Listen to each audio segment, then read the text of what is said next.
So next problem, find C of Cauchy's mean value theorem for f of x is equal to root x and g of x is equal to 1 by root x in closed interval a comma b. Okay na? So c value find out చేయమంటున్నారు Cauchy's mean value theorem use చేసి.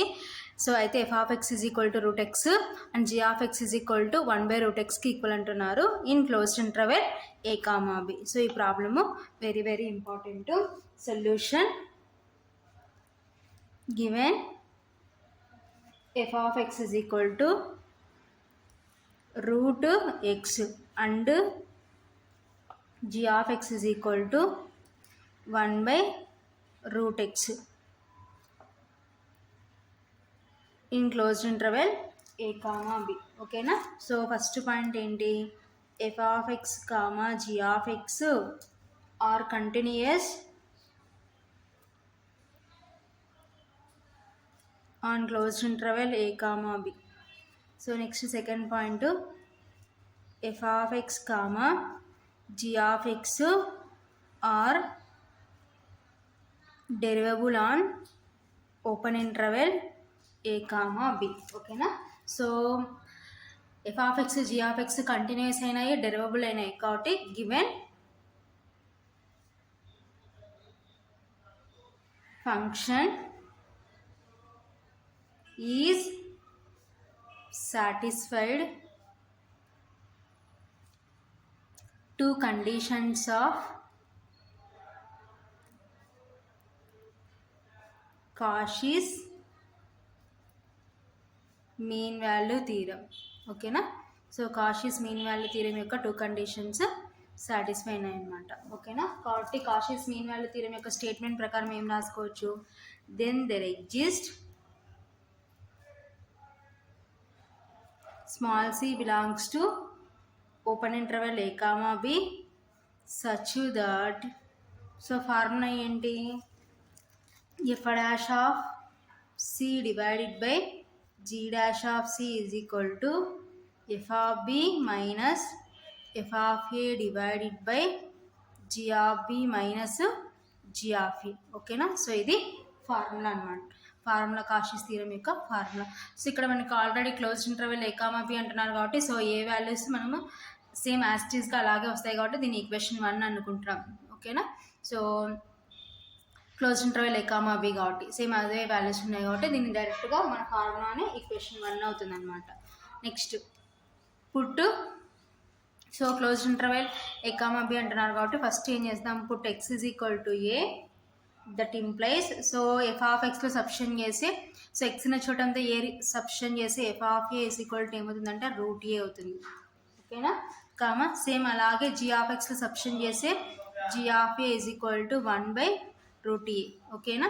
So next X is equal to b, so close interval a comma b కాబట్టి first a substitute చేసినాం, తర్వాత b substitute చేసినాం. Next f of b is equal to ఏమవుతుంది, root b. ఓకేనా? Same అలాగే g of b is equal to 1 by root b. ఓకేనా? So next f of x ఏమి ఇచ్చారు మనకి, f of x is equal to root x comma g of x is equal to ఏమి ఇచ్చినారు 1 by root x. ఓకేనా? So ఇప్పుడు మనం ఏం చేయాలంటే డిఫరెన్షియేషన్ చేయాలి. ఓకేనా? సో డిఫరెన్షియేషన్ చేసి మనకి f dash of x g dash of x వస్తాయన్నమాట. So differentiation on both sides, f dash of x is equal to, so root ఎక్స్కి d by d x of root x అంటే 1 by 2 root X అనమాట. ఓకేనా? So next, so ఇప్పుడు దీన్ని మనం పక్కన simplification చేసుకున్నాం. G dash of x is equal to ఏంటి, మనకి ఏముంది 1 బై రూట్ ఎక్స్ ఉంది. సో 1 బై రూట్ ఎక్స్ని చేసి ఏ విధంగా వస్తుందో చూసుకొని పక్కన సింప్లికేషన్ చేసి ఇక్కడ ఆన్సర్ నోట్ చేసుకుందాం. ఓకేనా? So g dash of x is equal to ఏమొస్తుందంటే మనం సింప్లికేషన్ చేసి minus 1 by 2x root x వస్తుంది అనమాట. ఓకేనా? సో ఇది ఎలా వస్తుందో పక్కన చేసి చూపిస్తాను అనమాట. ఇప్పుడు since d by dx of root x is equal to 1 by 2 root x. ఓకేనా? సో నెక్స్ట్ ఏంటి, since d by dx of x power n is equal to n into x power n minus 1. ఓకేనా. So ఇప్పుడు మనకి ఏముంది d by dx of g of xలో ఏముంది మనకి 1/√x ఉంది. ఓకేనా. దట్ ఈజ్ ఈక్వల్ టు ఇప్పుడు మనం ఏం రాసుకోవచ్చు దీన్ని d by dx of so 1/√x అంటే మీన్స్ ఏంటి x పవర్ 1/2. ఓకేనా. That is equal to d by dx of so x power 1/2 న్యూమరేటర్కి వస్తే x పవర్ మైనస్ 1/2. ఓకేనా. That is equal to so ఇప్పుడు ఎలా ఉంది d by dx of x power n లాగా ఉంది కాబట్టి n into x power n minus 1 అంటే minus 1/2 into x power minus 1/2 minus 1. ఓకేనా. That is equal to minus 1/2 into X power so ఇక్కడ LCM 2 అనమాట. సో మైనస్ 1 సో ఇక్కడ ఏం లేదంటే డినామినేటర్లో 1 ఉంటుంది. 1 ఇంటూ 2 2 2 ఇంటూ 1 2 కాబట్టి -2. That is equal to minus 1/2 into X power -1 -2 అంటే -3/2. ఓకేనా. So d by dx of 1/√x చేసింటే ఆ విధంగా వచ్చింది. సో ఇప్పుడు దీన్ని ఇంకా ఈ విధంగా సింప్లిఫికేషన్ చేసుకోవచ్చు. That is equal to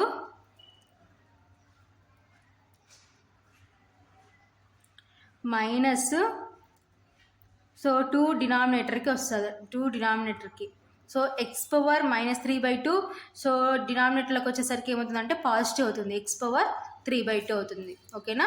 that is equal to -1/2 into X power 3/2 ఏం రాసుకోవచ్చు ఎక్స్ ఇంటూ ఎక్స్ పవర్ 1/2 అని రాసుకోవచ్చు. X power 1 into X power 1/2 so add చేసి మళ్ళీ మనకి ఏమొస్తుంది అంటే 1 + 1/2 అంటే ఎక్స్ పవర్ 3/2 కాబట్టి సో ఈ విధంగా నేను రాసుకుంటాను అనమాట. That is equal to -1/2 into X into X power 1/2 అంటే √x.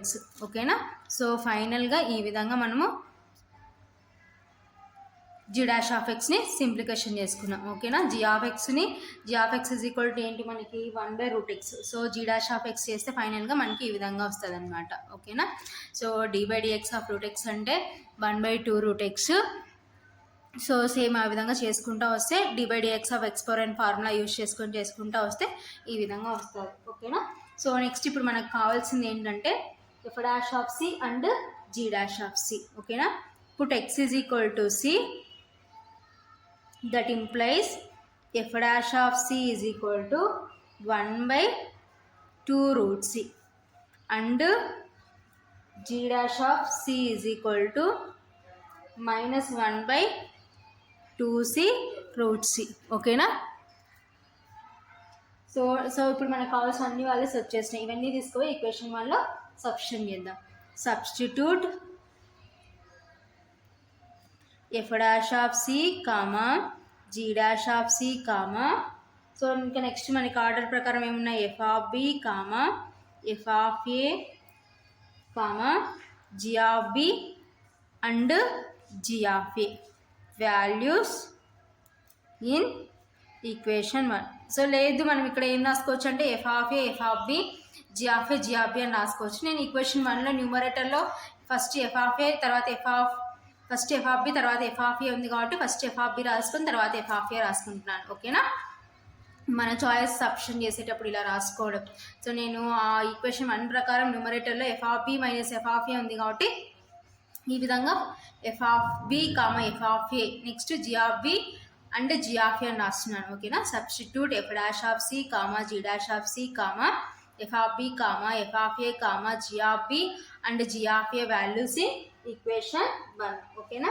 1 implies so equation 1లో replace చేస్తే సో మనకి ఏంటి f'(c) ఏమొచ్చేసింది 1/2√c divided by g'(c) ఏమొచ్చింది -1/2c√c is equal to so next ఏంటి f(b) minus f(a). So f(b) ఎంత వచ్చింది మనకి √b minus f(a) అంటే √a డివైడెడ్ బై g(b) అంటే మీన్స్ ఎంత వచ్చింది 1/√b మైనస్ g(a) అంటే 1/√a. సో ఇప్పుడు దీన్ని మనం సింప్లిఫికేషన్ చేసుకుందాం. ఓకేనా. So √c cancel 2 cancel. ఓకేనా.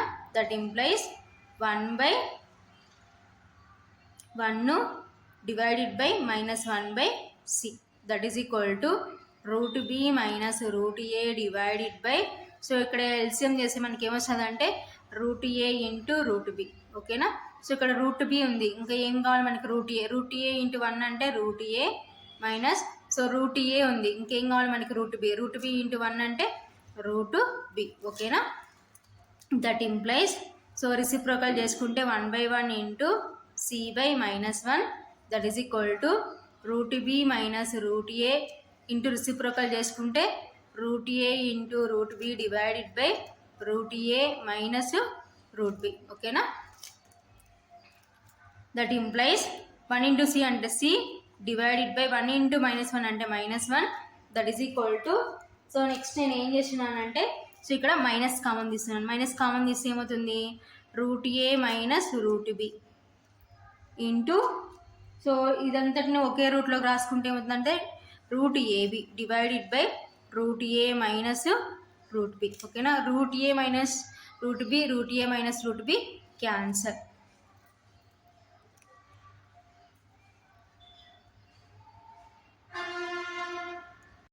సో దట్ ఇంప్లైస్ c/-1 అంటే -c.